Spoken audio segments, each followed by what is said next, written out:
Welcome to Well Said, discussions with investors from across Wellington management about market and geopolitical cross-currents and the long-term research required to make sense of them. I'm your host, Thomas Mucha. Today's topic is biotech, one of the most revolutionary and potentially most consequential scientific, business, and geopolitical developments of our time, given biotech's complexity and its growing importance to human society. It's also, of course, a big focus of investors and our clients here at Wellington and around the world. So to help us sort through all the various implications, I'm joined today by two of Wellington's top experts on the subject, Shih and Nilesh Kumar, the co-heads of Wellington's biotech private investments team. Welcome both to Well Said. Thank you, Thomas. Thank you, Thomas. Good to be here. So let's start with your backgrounds. Neither of you began your education focused on finance, but you've both found your way here to Wellington. So I'd like to dig into those paths a little bit. So you have a PhD in biochemistry, and you started out in biomedical research, including at the U.S. National Institutes of Health. So tell us a bit about what led you from the laboratory to investing. Great question. Indeed, I spent a long time on the laboratory bench doing basic research and drug discovery. After National Institute of Health, I actually went to Gilead Sciences, working on hepatitis C and working on a better cure for this disease, impacting millions and millions of people in the world. And I think at the time, we had very poor options for treatments for this disease. And with this 6 years over there, really set up where I think about in the long terms in my career, what drug discovery, drug development, and commercial strategy entails in this sector. With 3 years on the sales side with Credit Suisse investment banking, I do think that's really set up to see a lot of companies and be able to see beyond my immediate scientific training or research and really understand medical needs out there and what it takes to make a drug and eventually reward the investors. So it went from the science to commerce to investing. Pretty much so. So Nilesh, your PhD is in chemistry and chemical biology. So same question to you. What was your path to Wellington? Thank you, Thomas. Good to be chatting today, and it's a pleasure to be here with my partner in crime, Shih. Exciting times for private investments at biotech here. Yes, as you said, I did my doctoral work with a gentleman by the name of Stuart Schreiber, who's a professor at Harvard and at the Broad. He's sort of an icon in chemistry and chemical biology and has been kind of an interesting academic founder of sorts before that term was popular, because he's been associated with founding of several companies in the Boston ecosystem with names like Vertex, Ariad, and many more since. So there was always that idea percolating in the lab. And once I had decided that I didn't want to be an academic, which is why I moved here from Cambridge, UK, venture was something that I was very intrigued by. So after a PhD, I decided to go straight to business school. And while in business school, I worked with a number of the prominent local VCs and got a real taste of venture investments and early investing, which got me excited. I started my venture career in the last great financial crisis, which is very interesting in the current context as well. So it was not the path I had originally planned for myself when I started my PhD, but I'm certainly happy to have taken this because it combines my excitement and enthusiasm for science and research, at the same time marries it to more actionable ideas, which I'm happy to support. Yeah, you're a doer and a thinker. Of sorts. So, obviously you both have very strong scientific backgrounds. That gives you the ability to understand the data. It gives you the ability to understand the potential merits or risks behind new or novel therapies. But how does this scientific background make you a better investor? Let's start with you. Biotech investment really anchor on an active drug. And that really is a judgment call, especially we have to identify them early on in their preclinical stage or early clinical data set to predict if they're going to be a promising drug that eventually going to answer huge medical needs. And therefore, our training in science, as well as our accumulative knowledge base to think about what kind of risk we might run into every single diligence will add on to our knowledge base. You And mean risk from the scientific side, the data side? risk from the data. Unfortunately, we all invest in the unknown worlds. Therefore, we have to assess how big that risk is and also whether that risk can be resolved.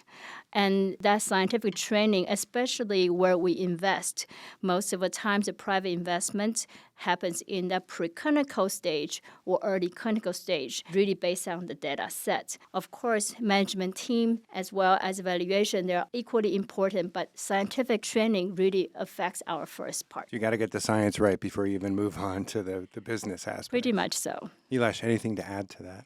Sure. I think biotech investing is an accretive and experiential business. You can't take a class for it. It's a multidisciplinary concoction of several disciplines. And some are very, very disparate from each other. So there isn't a university degree for it. So, for example, we all spend 5-6 years doing our PhD, and a lot of our colleagues will go into industry and have to relearn what drug development is. Because what you did in your PhD is a very fraction, a cross-section of what drug development truly is.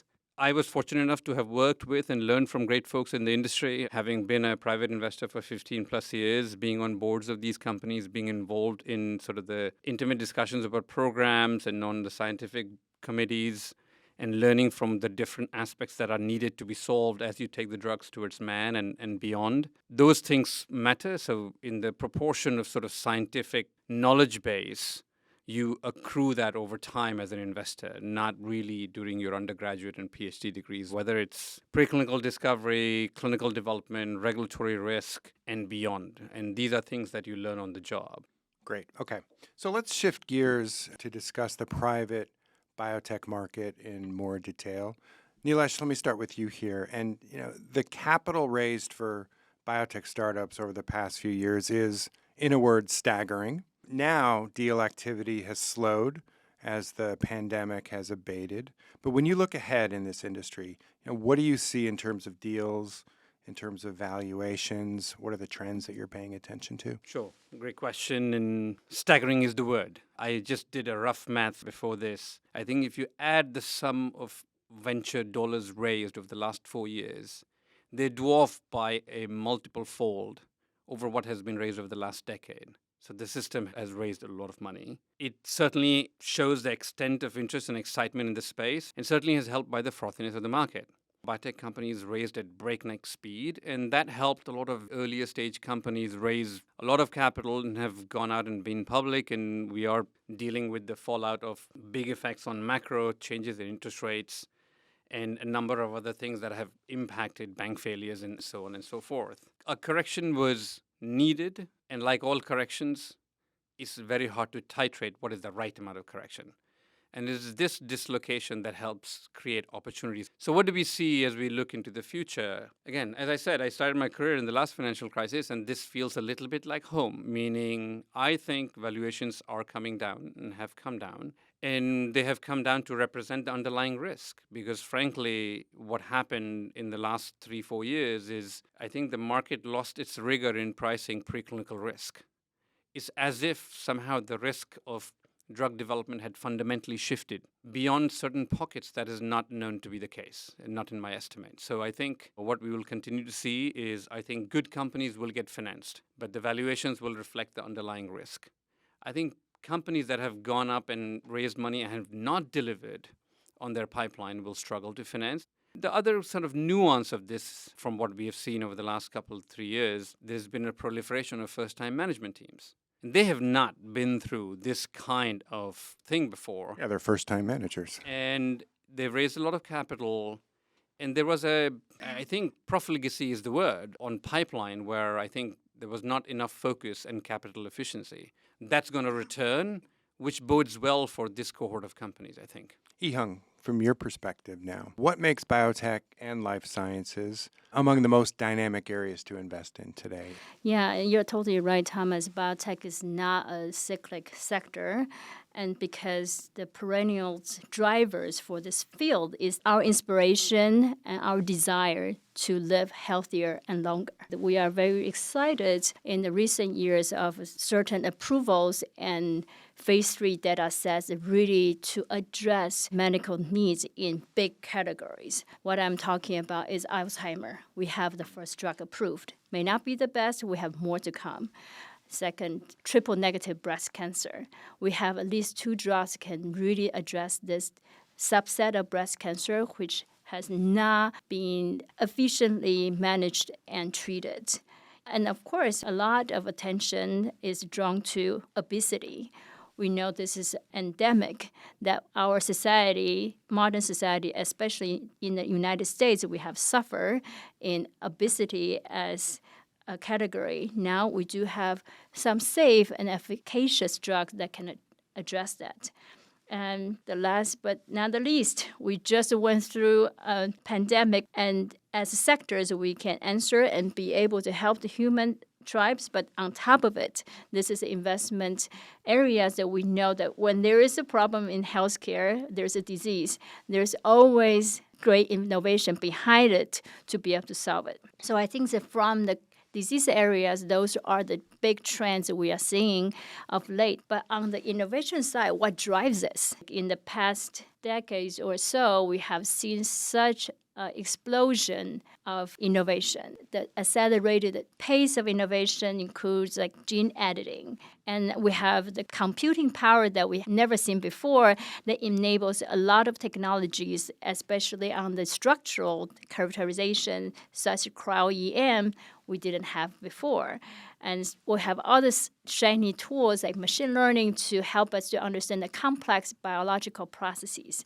All these tools are the driving force that used to be would take weeks and years to do some experiments, and now we can do it in hours and days. That really facilitate and speed up our process. So the demand side is the disease, the supply side is these new technologies. Interesting. Nilesh, from your perspective, what are the secular trends that you think are driving innovation here? I mean, is it demographics? Clearly, we've got these emerging technologies, this new research. We've got these broader societal needs. I mean, to you, what's really driving the train here? I think it's a confluence of all those factors. Today, what has happened over the last 2 decades and more is that our understanding of the underlying disease biology has increased tremendously for various reasons. And the toolkit with which we can address those biology has increased. It's not just a small molecule, and it's not just a protein. People are excited about this sector called protein degraders. On the other end is antibody drug conjugates, right? The growth in our understanding and in the growth in our toolkit and marrying that in a very disease-specific way, to borrow from Thomas Kuhn, would be an episodic revolution in drug discovery and development. The demographics, the inexorable sort of force of society that is going to create its own need to solve sort of concomitant morbidity associated with these aging / sort of obesity, but certainly the increase in our toolkit is going to help us solve some of these problems. So we've got demand, we've got new tools. All of these are allowing you to invest on the cutting edge. So Yihang, as we've been discussing, this market is not immune to exogenous forces. So let's dig into some of the market volatility that we've seen recently, some of the resulting financing shocks across the sector. I mean, how is that affecting your thinking about the sector? And to put a point on it, to what extent might these near-term market dislocations impact the longer-term trajectory here? Yeah, Thomas, as you said, biotech is super high beta sector, and it's very vulnerable to high interest rates as well as risk off environment, and that's where we are today. We do see that the sector roll over in 2021, actually before the broader markets fell through in 2022, and partly I think that's because the long cycle since the GFC and quantitative ease, we see that our sector went through this hyper growth phase that created such monsters that lots of companies, few ideas, and capital pile into it and creating this frothy valuations we just discussed. So I think actually this valuation reset is a welcomed change for our sector for the long run, because we do need a more de-risking driven, milestone driven valuation process, that fundamental driven that we have seen. So you see the winners and losers. Exactly. So I do think that in terms of the long-term capital requirements for these biotech companies still exist, even though the public funding might be a little bit abated, especially for the generalist point of view. However, just think about all the proceeds from the prior years that continue to fund our private sectors, as well as the biopharma side. They have lots of dry powder to drive M&A. Those long-term capital commitments for the sector still exist.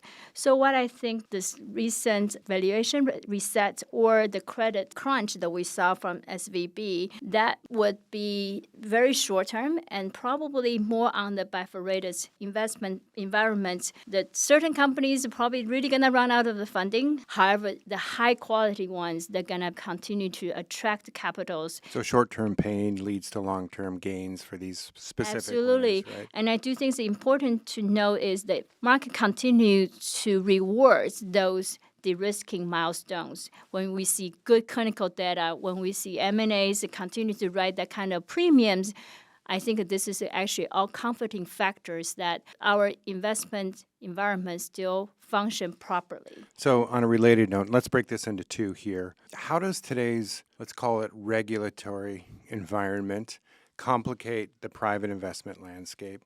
And then separately, what about drug pricing as an issue here? Sure. Let me answer the first part. And regulatory, namely, for the U.S. biggest drug markets, FDA's point of view is very, very relevant to all biotech sectors, including the private ones. We do notice over the years, FDA may swing one way or the other. However, the pendulum actually is still within a reasonable range. If there's anything that I want to point that might be more a headwind to a private company would be on the oncology side. Used to be FDA's oncology divisions are more willing to consider accelerated approval with single-arm data set. Of late, they are more leaning towards we want to see more wholesome, more complete data set to consider approval. I do think that for private companies or smaller biotech companies to able to drive the long-term commitment, also capital needs to get to the finish line, that could be something that is more a challenge. However, when we look at neurology division, we see more consideration for conditional approvals as well as more leeway for orphan neural diseases. And that is great for our private, smaller biotech companies that we have a shorter path forward to approval. What about drug pricing and how that plays into it? In terms of drug pricing, I think this is a topic we talk about every election cycle. Yes, we do. Thomas knows very well. And this is not just for biotech private. This is actually the whole sector. The fourth healthcare sector is impacted by drug pricing. I do think as industries, we need to reach sustainability. How do we fund? How do we reimburse? This is continued to be a very important topic for the states as well as for other markets.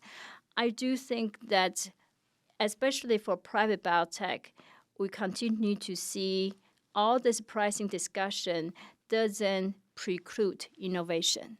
We still continue to fund innovation, continue to keep the drug pricing power for those best drugs. And I do think this is more important. We need to be selective. We need to find those opportunities that are transformative to drive the kind of demands and also reimbursement hurdle. So you think the politics is always just going to be out there and we'll have to deal with it on the investment side? Absolutely. I do think that this is the issue the sector will have to solve. Nilesh, your team has noted that private biotech companies tend to require multiple rounds of fundraising, and their cash needs don't stop at the IPO. How does your team and the broader Wellington healthcare platform help companies overcome that cash need challenge? Great question. And I'll probably add to that question, how do we help companies overcome that financing challenge and add value, right? I think this is one of the reasons why I was attracted to join Wellington, because as a board member of private and public companies, we always wanted Wellington in the cap table. And one of the key reasons was it was well known as a long-term partner for companies and had a very fundamental view of the space and was regarded as a validating investor in our space. The ability to collaborate with the wider healthcare team here, where they can come in if the company has done well into the IPO and continue to support the company beyond, brings a tremendous amount of value to potential portfolio companies as long-term partners. I think one of the benefits of the Wellington platform, and to borrow sort of phrases from photography or art, is our sort of field of vision, or depth of vision, or perspective, if you will, is much deeper. And our aperture is much wider given where we sit in the public market. And being able to understand the risks of a investment opportunity, both orthogonal and within the asset class, is helped by that broad and long view of the space. That's what distinguishes us from a lot of our peers. Yeah, you're part of a much broader, much richer, much wider research environment. Speaking of that larger frame, let's move to my favorite topic, geopolitics, and the role of biotech in this shifting world that we're all living in today. So, Nilesh, let's dig into this. Now, the biotech industry clearly has a unique role, let's say, in today's geopolitical environment. Companies in the US and Europe and China vulnerable to national security and IP-related tensions, given the shape of great power competition and the broader tensions that are out there in the world today, not to mention the intersection of biotech and warfare, which is a huge and growing focus of the national security policymakers that I speak with regularly. So, with that as the backdrop, how does geopolitical competition, in your view, affect the biotech market, and in particular the innovation that defines these companies and that we've been emphasizing here? Good and tricky question. Those are the best kinds. Yes, and I think I'll start by saying that we believe innovation is global. Innovation does not know geopolitical boundaries or geographical boundaries. We have seen tremendous innovation from Europe. We have seen innovation come out of China to the places you mentioned, but beyond, frankly. We also believe that a large part of the innovation in our sector is driven by the US. Now, geopolitics and the like are a reality today, and unfortunately, innovation hurts in that process. But we remain of the view that we are open to any innovation of any shape or form, as long as innovation is driving a real unmet need. We are open no matter where it comes from. And I think we should be careful about sort of precluding continents and countries on innovation, because at the end of the day, if they end up solving human problems, societies at large, I think we should be not putting that into the mix of geopolitics. It's not quite the same thing as some of the other tech sectors, I would say. When it comes to national defense and security and warfare, of course, you have to be airtight. But that's not what we're talking about. We're talking about innovation that solves a human need of sort of amelioration of disease, so to speak. And I think that should have a slightly different algorithm internationally and geopolitically, I would say. Yeah, that shouldn't have restrictions based on the borders, right? Truth and science, all of that is beyond borders. No, and as somebody who grew up in India, I certainly say we should go even beyond that, but that's for a different discussion. All right, I'd like to begin to wrap up our discussion today with a focus on the team and all the collaboration. We've been hinting at some of the collaboration. I want to dig into that a little bit. So, Ihung, how does your team collaborate and benefit from Wellington's broader healthcare team? And we've mentioned that some of our most seasoned investors here are longtime experts in the field. So how does that impact your day-to-day? I actually started out on both public and private sides. I was able to sit in the bullpens with smartest minds in biopharma healthcare investment. That really helps us not just to have a stronger investment framework, but even in the diligence process, we can ask our colleagues who covers the biopharma side on the public side to compare and contrast, because our investment targets also competes in the same areas as all other biopharma, public or private. So that vast volume of knowledge and database that exists within our team, that's just incredible source. And secondly, I think this is very important. I think portfolio companies, as well as boards of those private companies and venture capitalists, is that we are considered as a one-stop shop for that multiple capital formations from the biotech, from its infancy in the private series A, B, C, all the way to IPO and become the large company. We are working seamlessly within our team, but also from external point of view, that really is why they come to Wellington and want to include us in their cap table. Anything to add, Nilesh, on the collaboration side? Yes, I think with that kind of scope, wide aperture, and risk-focused sort of fundamental work that they do, leveraging that is great help to us. If you're simply a private investor in a firm, your worldview of biopharma is somewhat pixelated because you only have so much to look at. Here, that aperture is so wide that you can focus on the picture. You can step away from it and look at the picture and pick your spots. That sort of back and forth, zooming in and out, is a critical component of picking up where it makes sense to invest. I certainly benefit from that from my geopolitical perspective.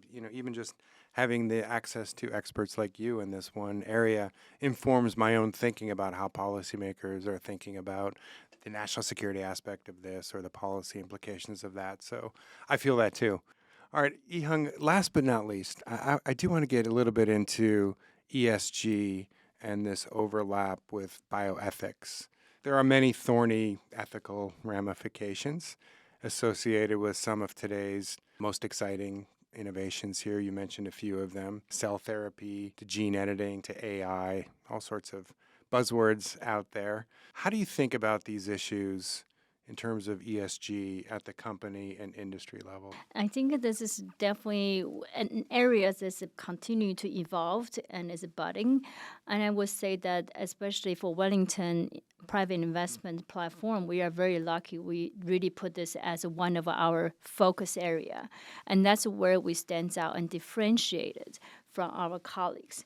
Of course, therapeutics and medicines are always in the forefront to help people, but there might be certain areas that's more gray, like what you described. But I do think that our ESG team really help us to help our portfolio companies and make us differentiated in the venture capital space or private space where they might not put in so much emphasis already. And this is where a lot of our management teams that come to us for help, right? So they can help them think about this early on in a governance side, what's the board composition, compensation, et cetera, especially for young private companies to provide them with a certain framework and criteria to think about that really is helpful for our portfolio companies. So to steal Nilesh's analogy here, it expands the aperture on the investment side. All right, well, let's end it there. Once again, thanks for joining us. I've really enjoyed this conversation. It's been fascinating getting into the nuts and bolts of such an important and fast-moving and innovative industry. Ihung Shih and Nilesh Kumar, co-heads of Wellington's biotech private investments team. Thanks for being here. Thank you, Thomas. Thank you, Thomas. The Well Said podcast is produced by Wellington Management. The executive producer is Kristen Ganong. Our senior producers are Mark Murphy, Dana Wickstead, and Colin Hopkins. Our sound engineer is Mark Murphy. This episode is mixed and edited by Mark Murphy. You can find this episode, as well as others, in Apple Podcasts, Spotify, or wherever you get your podcasts.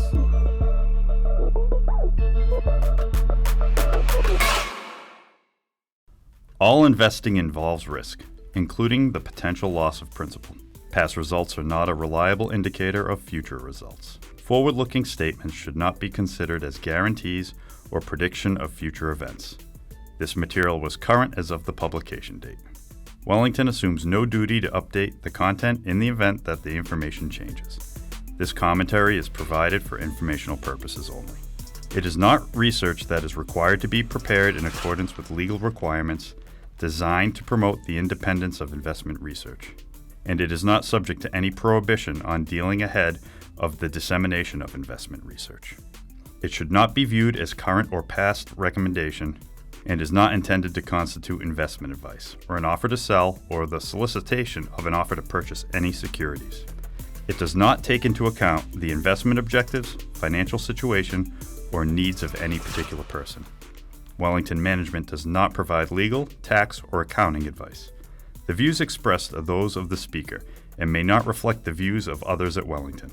This recording may not be reproduced or distributed in whole or in part for any purpose without the express written consent of Wellington Management. Please refer to the disclosure section of this podcast for complete details.